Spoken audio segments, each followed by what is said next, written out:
Pada masa periode Kerajaan Aceh Darussalam di tangan Sultan Iskandar Muda, Pedir menjadi salah satu daerah yang sangat berpengaruh dalam pemerintahan.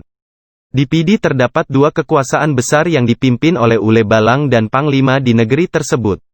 Adapun antara lain adalah Tunku Jalaluddin Fakih, Tunku Malem Dagang dan Panglima Pidi, Bentara Blangratna Wangsa, Mentro Adan, Bentara Kumangan, Bentara Sumasat Gelumpang Payong, Bentara Putih Mukim Delapan, serta para petinggi negeri dan ulama di daerah itu.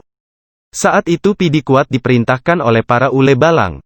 Para Ule Balang bergelar Mentro, Panglima, Imum, Kejereun dan Bentara. Seperti Mentro Blanggalang, Mentro Garot, Bentara Rebe, Imum Petandu, Mentro Gampong Ar, Bentara Po Putih Mukim Delapan, Imum Lok Kaju dan sebagainya. Para Ule Balang tersebut memerintah negerinya sendiri yang langsung berhubungan dengan Sultan Kerajaan Aceh Darussalam.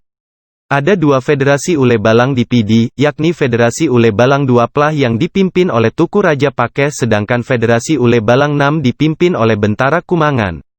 Sekarang ini makam Bentara Kumangan atau Panglima Penaro terletak di Gampong Kumangan Balebaro, Kecamatan Mutiara Pidi dengan batu-batu nisan yang berserakan.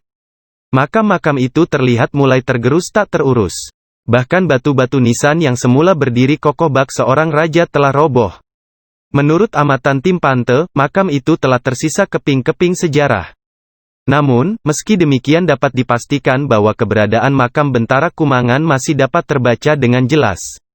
Untuk menuju lokasi makam dari ruas Jalan Nasional Brunuen hanya membutuhkan jarak sekitar 500 meter untuk sampai ke sana. Dari Pidi Pante,